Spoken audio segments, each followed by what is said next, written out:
ஆண்டவராகிய தெய்வம் தருகிற இந்த வார்த்தை, நீ சோர்ந்து போகாதே. எவ்வளவு காலம் ஆனாலும், எவ்வளவு நேரங்கள் ஆனாலும் தேவன் உனக்கு கொடுத்த வாக்கு தத்தம் நிச்சயம் நிறைவேறும். ஆமேன் சொல்லலாமே? உற்சாகம் ஒரு அல்லேலூயா சொல்லலாமே? ஆண்டவராகிய தேவன் உனக்காக தந்திருக்கிற வாக்கு தத்தத்தை எவ்வளவுதான் கால தாமதமானாலும் நிறைவேற்றாமல் அவர் இருக்க மாட்டார் என்று அவர் உனக்கு வாக்கு தருகிறார். அதனால நீ சோர்ந்து போகாதே. ஐயோ, என்னுடைய வாக்கு தத்தம் நிறைவேறவில்லை, என் குடும்பத்தில் சமாதானம் இல்லை, என் குடும்பத்தில் சந்தோஷம் இல்லை, என்னுடைய குடும்பத்தில் மனமகிழ்ச்சி வரவில்லை, ஆண்டவர் நித்தமும் எனக்கு சொல்லி கொண்டிருக்கிறார், நீ பயப்படாதே, நீ கலங்காதே, நான் உன் தேவனாய் இருக்கிறேன், உன்னை குணப்படுத்துகிற தேவன், உன்னை சுகப்படுத்துகிற தேவன் என்று வாக்குத்தத்தம் தந்து கொண்டிருக்கிறார். ஆனால் ஏன் எனக்கு நிறைவேற இல்லை என்று நீ சோர்ந்து போயிருந்தால் உன்னை பார்த்து கர்த்தர் சொல்லுகிறார், நீ சோர்ந்து போகாதே. நிச்சயமாகவே நம்முடைய ஜெபத்துக்கு பதில் உண்டு. நிச்சயமாகவே ஒவ்வொருவருடைய ஜெபத்திற்கும் பதில் உண்டு. 3 விதமாக பதில் தருகிறார் என்று வேதத்தில் ஒரு தேவ மனுஷன் சொல்லி இருக்கிறார். 3 விதமான பதில். அதில் எந்த விதமான பதில் உனக்கு வருகிறது என்பதை ஆண்டவருடைய சமூகத்தில் இருந்து வருகிற வார்த்தையை வைத்து அந்த பதிலை நீயே புரிந்து கொள். 1, ஆமேன் ஆகக்கடவது. ஆண்டவருடைய சமூகத்திலிருந்து ஜெபம் பண்ணும்போது நான் உடனே தருகிறேன். ஜெபிக்கிற அதே நேரத்தில் கர்த்தர் தொட்டு நீ கேட்டதை தர வல்லவராயிருக்கிறார். 2, இதை அல்ல, நீ இதை கேட்டது சரியல்ல, இப்படி கேட்கிறது சரியல்ல. பிள்ளைகள் மீனை கேட்டால் பாம்பை கொடுக்க முடியுமோ? பாம்பை கேட்டால் பாம்பை பிடித்து தேளை பிடித்து கொடுக்க முடியுமோ? அதனால் நீ கேட்டதை இப்போது தந்தால் அது உன் நாசிக்கு ஆரோக்கியமா இருக்காது, அதன் குடும்பத்துக்கு சரியா இருக்கிறாது. அதனால் இதை தரமாட்டேன், ஆனால் இன்னொன்றை நீ கேட்காத ஆண்டவருக்கு பிரியமானதை தருவேன் என்று சொல்லுகிற தேவன். ஃபர்ஸ்ட்ல உன்னுடைய ஜெபம் கரெக்டா இருந்து உன்னுடைய விண்ணப்பம் ஆண்டவருக்கு பிரியமா இருந்தால் ஆமேன் அப்படி ஆக கடவுது என்று அவர் வாக்கு தருகிற தேவன். 2வது, ஐயோ நீ இதை கேட்டு நீ இதை பெற்றுக்கொண்டால் உன்னுடைய வாழ்வுக்கு உபத்திரம் உண்டாகும், உன்னுடைய நாசிக்கு ஆரோக்கியம் இல்லாமல் போகும், உன் குடும்பத்தில் ஆண்டவருடைய அன்பை விட்டு நீ விலகி போகக்கூடும் என்று அதை தராமல் ஆண்டவருக்கு சித்தமானதை இதை தருவேன் என்று சொல்லுவார். 3வது, நான் செய்வேன், நீ கேட்டதை செய்வேன், அதை உடன் தரமாட்டேன், கொஞ்சம் தாமதப்படுத்துவேன் என்று 3 விதமான பதிலை பரத்திலிருந்து ஆண்டவர் தருவார் என்று ஒரு தேவ மனுஷன் சொல்லி இருக்கிறார். சிந்தித்து பாருங்கள், யோசித்து பாருங்கள், எவ்வளவு நிஜமானது என்று. ஆண்டவராகிய தேவனுடைய வார்த்தைக்கு செவி கொடுத்து ஆண்டவருடைய உத்தமத்தில் நடந்து ஆண்டவருடைய மகிமைக்குள்ளே இருக்கிற பிள்ளைகளுக்கு உடன் தருகிறேன் என்று வாக்கு தருகிறார். அந்த பிள்ளைகளுக்கு தெரியும், இதை கேட்க வேண்டும், இதை கேட்டால் ஆண்டவர் தந்து தரமாட்டார். ஏனென்றால் அதை தாங்கிக் கொள்ள இல்லை, அதை பொறுத்து கொள்வதற்கு நமக்கு திராணிகள் போதாது. ஒரு சிறு பிள்ளையிடம் இல்லாவிட்டால் ஒரு என்ன தெரியாத பிள்ளையிடம் இல்லை, கொஞ்சம் என்ன தெரிகிற பிள்ளையிடம் 1 கோடி ரூபா 10 கோடி ரூபாயை கர்த்தரிடம் கேட்டு அதை கொடுத்து விட்டால் அந்த பிள்ளைக்கு என்ன செய்யணும்னு தெரியாது. குரங்கு அதாவது பிச்சி பூவை பிச்சி எரிகிறது போல பணங்களை உதாசீனப்படுத்துகிற ஒரு சிந்தனையோடு இருக்கிற ஜனங்களுக்கு கேட்கிறதை கொடுக்க மாட்டார். ஆனால் கேட்காததை ஆண்டவராகிய தேவனுக்கு தெரிந்து உனக்கு தகுதி உள்ளதை அவர் தருவார். 3வது, நீ கேட்கிறது நியாயம்தான், தருவேன், ஆனால் கொஞ்சம் கால தாமதம். ஆமேன் ஹல்லேலூயா. ஆனால் எத்தனை வருஷம் ஆனாலும் கர்த்தர் தருவேன்னா அது தந்தே தீரும். ஆண்டவராகிய தேவன் ஆபிரகாமுடைய சந்ததியாகிய இஸ்ரவேல் ஜனங்களை எகிப்து தேசத்திலிருந்து மீட்டு கொண்டு வந்து பாலும் தேனும் ஊறிய கானான் தேசத்திற்குள்ளே வழிநடத்தினார். அந்த வழிநடத்தி கொண்டிருக்கும் போது ஆண்டவருடைய வார்த்தைக்கு கீழ்ப்படியாமல், ஆண்டவருடைய வசனத்துக்கு கீழ்ப்படியாமல் போனது நிமித்தம் 4 நாளில் போக வேண்டிய யோர்தானை தாண்டி பாலும் தேனும் ஊறிய கானான் தேசத்துக்குள்ளே பிரவேசிப்பதற்காக 4 நாளில் போக வேண்டியதை 40 வருஷம் தாட்டி கொண்டிருந்தாராம். ஏன் தருவேன், ஆனா கொஞ்சம் கால தாமதம். ஏன் கால தாமதம் ஆகிறது? நம்முடைய வாழ்க்கை சரியில்லை, நம்முடைய ஜெபம் சரியில்லை, நம்முடைய அர்ப்பணிப்பு சரியில்லை, நம்முடைய உடை சரியில்லை, நம்முடைய சிந்தனை சரியில்லை, நம்முடைய செயல்பாடு சரியில்லை. அன்று இஸ்ரவேல் ஜனங்களும் ஆண்டவராகிய தேவனை பார்த்து முறுமுறுத்ததுக்கு சமமான இந்த மோசையை பார்த்து முறுமுறுத்தார்களாம். இதனால் கர்த்தர் எரிச்சல் அடைந்து, கர்த்தர் கோபப்பட்டு அவங்களிடம் கேட்டுப்பாரு, நான் கொடுத்த கற்பனையோ கட்டளைகளையும் ஞாபகம் இருக்கிறதா என்று யோர்தான் நதியிலே கொண்டு வந்து கேட்டார். கொண்டு வந்து கேட்கும்போது அவர்கள் தெரியவில்லை, மறந்து போச்சு என்று சொன்னார்களாம். அப்பொழுது அவர்களை ஆளோட்டிகளை நடத்தினது போல அவர்களை திரும்பவும் சீன் பாலைவனத்திலே மலைக்கு அடிவாரத்திலே கொண்டு வைத்து 40 வருஷம் உடன்படிக்கையை கற்றுக் கொடுத்தாராம். அந்த முறுமுறுத்த சந்ததிகளை கொண்டு சேர்க்கவில்லை, அவருடைய சந்ததிகளாகிய அவருடைய பிள்ளைகளை கொண்டு சேர்த்தார். அதில் இருந்தவர்கள் 2 பேர். சற்று சிந்தித்து பார்க்க வேண்டும், யோசித்து பார்க்க வேண்டும். கால தாமதமானாலும் கர்த்தர் சொன்ன காரியம் நடக்கும்.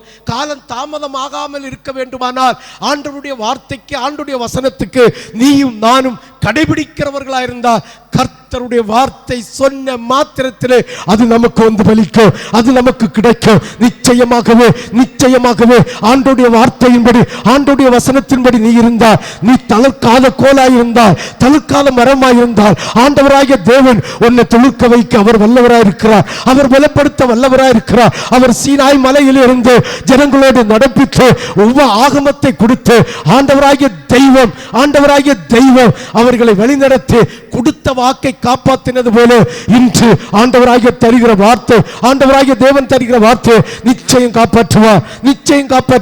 நீ சோர்ந்து போகாதே. எத்தனை வருஷமானாலும், 30 வருஷமானாலும், 40 வருஷமானாலும், 10 வருஷமானாலும் கர்த்தருடைய சொன்ன வார்த்தை ஒருபோதும் வீணாகாது. மரத்திலிருந்து ஒரு வார்த்தை வந்துவிட்டா, பனியானது, மழையான தூறலானது கீழே விழுந்து அந்த இளங்கிளையின் இளம் கிளையின் இளம் பயிரில் அது விழுந்து அதனுடைய பலனை அது அடையாமல் போகாதது போல ஆண்டவருடைய வார்த்தை ஒன்று கீழே விழுந்து விட்டால், உனக்காக வந்து விட்டால் அதனுடைய பலனை அடையாமல் அது போகவே போகாது. விசுவாசிக்கிறவர்கள் ஒரு அல்லேலியா சொல்லலாமே, உற்சாகம் ஒரு அல்லேலியா சொல்லலாமே, முழு இருதயத்தோடு ஒரு அல்லேலியா சொல்லலாமே. பாருங்கள், தாவீதின் குடும்பம் என்பது சாலமோன் காலத்திற்கு அப்புறம் சிதறடிக்கப்பட்ட ஒரு குடும்பமாக இருந்தது. தாவீதின் குடும்பம் சாமுவேலுடைய காலத்துக்கு அப்புறம் சிதறடிக்கப்பட்டு சின்ன பின்னமாகப்பட்டு, ஐயோ இனி இஸ்ரவேல் குடும்பங்கள் எழுப்பி கட்டப்படுமோ, ஐயோ இப்படிப்பட்ட சூழ்நிலையிலே இருந்தபோது ஆண்டவராகிய தேவன் இஸ்ரவேல் ஜனங்களை பார்த்து, நீ சோர்ந்து போகாது, நான் உன் பட்சத்தில் இருக்கிறேன் என்று சொன்ன தெய்வம் இன்று அதே சூழ்நிலையிலே சிதறடிக்கப்பட்டவர்களாய், வேதனைப்பட்டவர்களாய், துக்கப்பட்டவர்களாய், துயரப்பட்டவர்களாய் இருப்பீர்களானால் ஆண்டவருடைய சமூகத்தில் உன்னை ஒப்பு கொடுப்பாயானால், ஆண்டவருடைய சமூகத்தில் உன்னை தாழ்த்துவாயானால், ஆண்டவராகிய தெய்வம் தாவீதின் சந்ததிக்கு செய்தது போல, ஆபிரகாமுடைய சந்ததிக்கு செய்தது போல, மோசேயினுடைய சந்ததிக்கு செய்தது போல இந்த ஆண்டவராகிய தேவன் உன்னை பலப்படுத்த அவர் வல்லவராய் இருக்கிறார். அதனால ஆண்டவர் சொல்லுகிறார், நீ சோர்ந்து போகாத.